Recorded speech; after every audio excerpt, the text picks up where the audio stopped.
résultat, c'est qu'il y a des partis de droite qui sont élus. Je pense qu'on peut questionner les convictions. Et je pense qu'il faut s'allier pour d'abord changer le mode de scrutin qui va donner éventuellement plus de place aussi à des partis comme Québec solidaire. Donc ça, c'est une chose. Alors oui, il faut essayer de rebâtir et de ressouder cette coalition-là.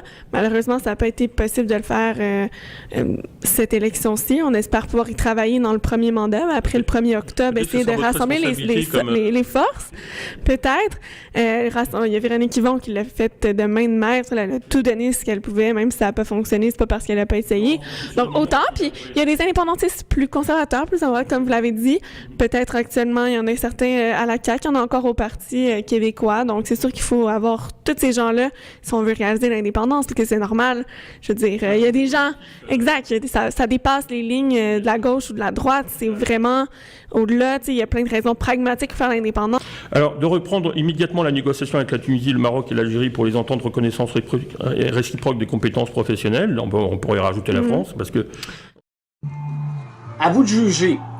On vient juste de dire Tunisie, Maroc et l'Algérie. Pourquoi Tunisie, Maroc et l'Algérie? Selon mes recherches, c'est 3 places qui ont énormément de problèmes au niveau de l'islam radical. J'ai pas imaginé ça. J'ai des posts que j'ai déjà faites. Mes recherches sont très concluantes là-dessus. Ça fait près de 10 ans, n'oubliez pas que je fais des recherches.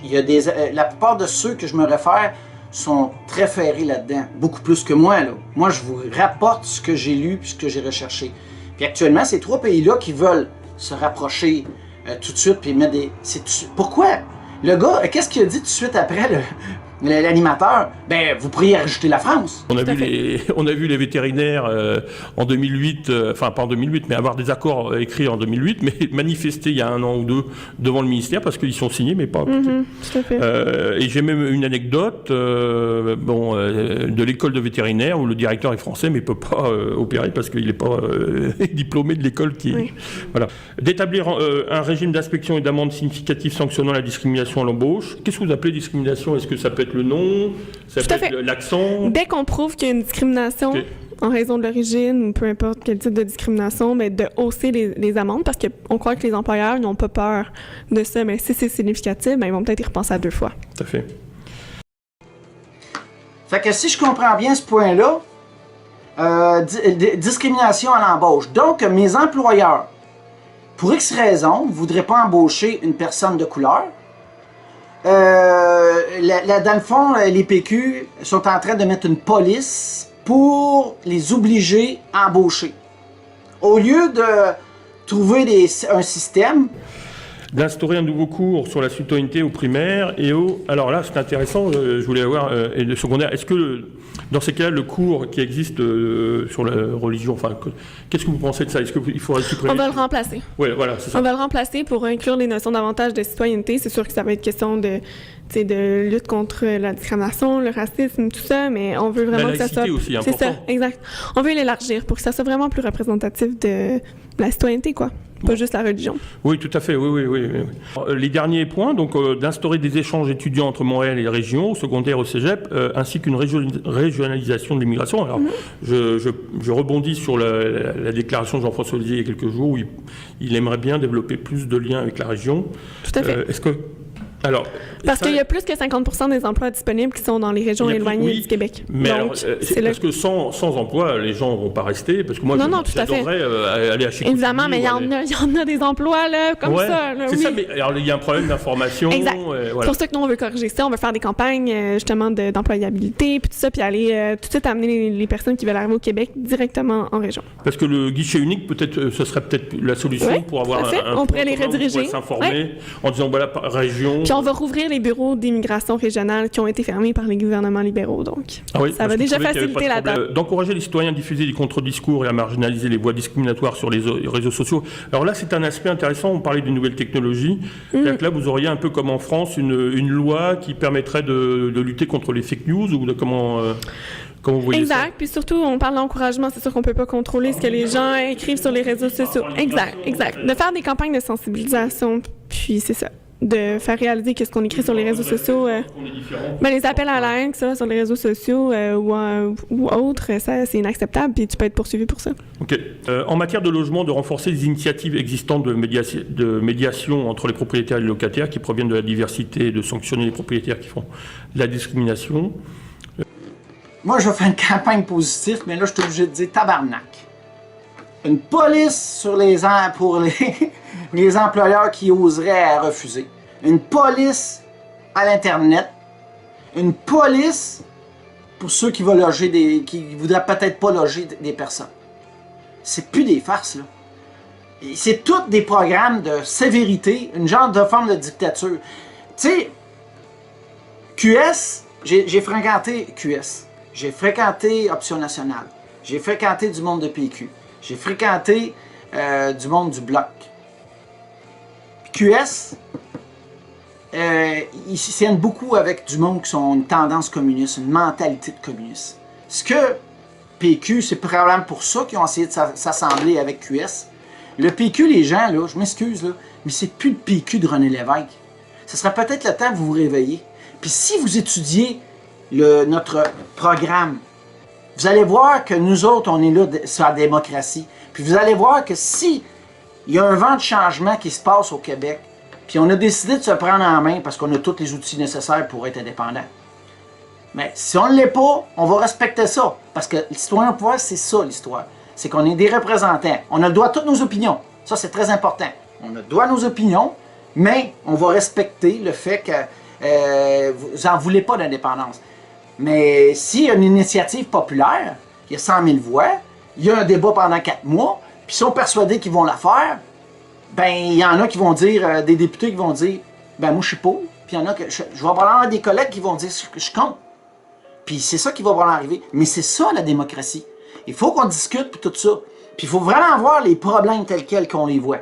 Fait que 3 fois la police qui est en train de vouloir instaurer dans le fond de PQ. Je m'excuse, mais voyez-le comme vous voulez. C'est à vous de juger. Alors, dans cet article que vous avez écrit, donc mon parcours de militante de ma Kabylie natale à mon Québec adoptif, où il y a un petit passage, vous dites, donc vous avez mis un sous-titre, quelques difficultés liées au parcours d'intégration des femmes immigrantes au Québec. Il est normal que l'immigration ne soit pas chose facile pour une personne qui prend le risque de quitter famille et amis pour aller vivre dans un pays à la culture et aux valeurs parfois différentes. Je cite un passage de son article. On pourrait penser que pour les femmes kabyles qui proviennent d'une société où le français est très présent dans la vie quotidienne, qui s'intègrent facilement à la société d'accueil et qui s'adaptent facilement à ces valeurs, l'intégration devrait se faire sans difficulté. Ce n'est malheureusement pas le cas, puisqu'en quittant la Kabylie, nous étions convaincus de pouvoir trouver au Québec des emplois correspondant à nos compétences professionnelles et à notre formation, tout en ayant donc la possibilité de travailler en français. Or, la réalité est tout autre, puisque cette langue officielle n'a malheureusement sa véritable place que dans les médias et l'affichage. Alors là, vous abordez 2 questions importantes, c'est la place du français. Donc, dans le monde du travail, la principale porte d'entrée pour l'intégration, elle est supplantée par la langue dominante qui est l'anglais. Il y a donc un travail de fond à mener à ce niveau, une autre difficulté donc, dont il faut tenir compte, c'est-à-dire qu'en fait, vous expliquez qu'économiquement, il faudrait que l'économie soit plus forte pour que le français gagne. Afin que les gens ne soient pas obligés de parler en anglais, parce que là, on sent qu'il y a une mainmise de l'économie par le monde anglo-saxon, c'est ce que vous avez constaté.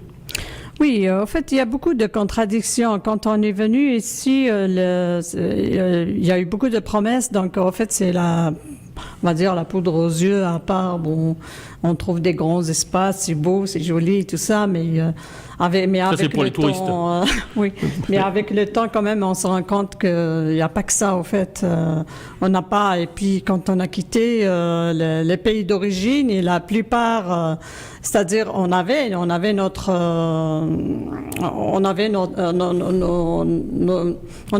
travail, on était bien. Oui, on va revenir sur où on organise des stands pour l'emploi, donc ça vous permet d'accéder à ces offres et d'y postuler, mais pas de retour. C'est-à-dire que vous avez du mal vous êtes là depuis pratiquement 6 ans, 7 ans.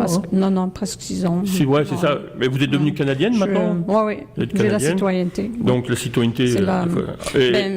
Donc la réponse, c'est que vous avez trop de diplômes, donc ça veut dire que vous êtes obligé de refaire vos CV ? C'est que le problème et les contradictions se cumulent.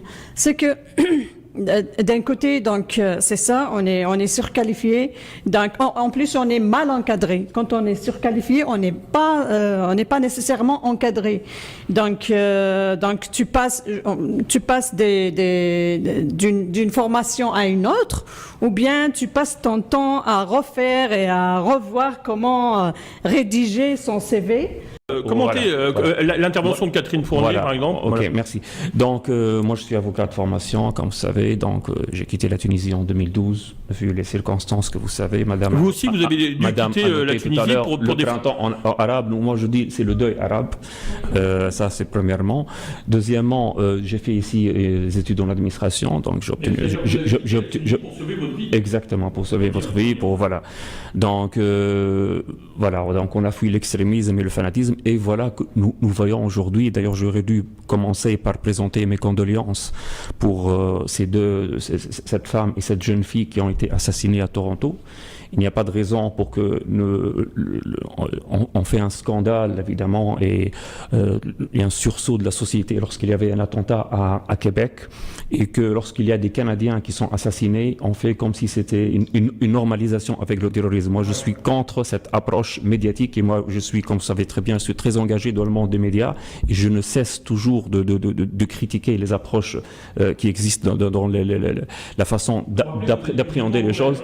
Vous avez vu aujourd'hui, je regardais aujourd'hui quelques médias québécois que je ne citerai pas, par exemple, voilà. Il y a, vous trouvez cette question de l'attentat à la 5e page, une petite rubrique. Alors que si c'était un attentat contre une mosquée, vous allez trouver en première page, voilà, une auto-flagellation de la société et tout ça. Voilà. Donc. Le monsieur, l'avocat, nous dit simplement exactement que ce plein de Québécois nous dit. Mais lui, il sera pas traité d'islamophobe. OK? Peut-être par les radicales, mais moi, je dis ça, puis je vais être traité d'islamophobe. Vous avez bien compris, là.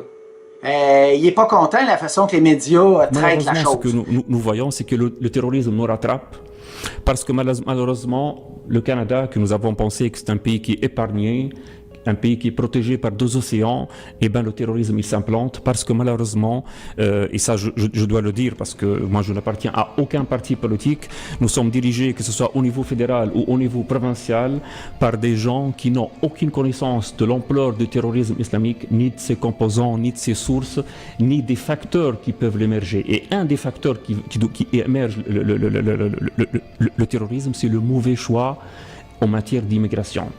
Là, on tombe dans le vif des sujets. Vous avez, lorsque vous présentez une demande de sélection au Québec, évidemment, comme vous dites, ils exigent des hauts niveaux, un système de pointage, alors que si vous descendez dans la réalité, si vous allez parler aux chefs d'entreprise aujourd'hui, vous allez trouver, moi j'ai fait un simple échantillon, parmi les métiers les plus recherchés, ce sont les cuisiniers, les aides-cuisiniers, les soudeurs, les serveurs et les préposés aux bénéficiaires.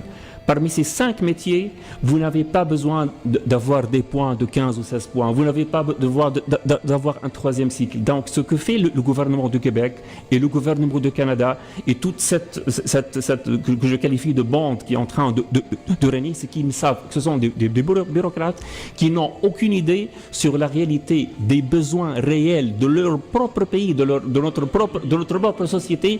Alors, lorsqu'ils vont à l'étranger, ils veulent des gens qui sont hautement qualifiés, avec des qualifications au maximum, ça veut dire qu'ils cherchent des immigrants qui sont totalement inadaptés à la réalité de leur société.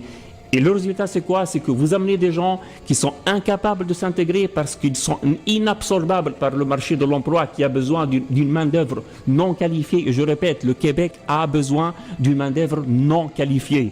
Ce que j'entends toujours, c'est qu'on cherche des qualifiés. Eh bien, ce n'est pas vrai. Moi, j'ai bien aimé avoir un chef d'entreprise parmi nous et qu'il va démentir ce qu'a dit notre respectable député qui était là et qui malheureusement, parce que vous savez, ces députés et tous ces gens-là, ce sont des gens qui vivent dans un autre monde. Ce sont des gens qui sont enfermés dans des bureaux. Ils ne sont pas en contact avec la réalité de la société, avec la réalité des entreprises, avec la réalité des chômeurs, avec la réalité des immigrants. Donc, on se retrouve avec des gens.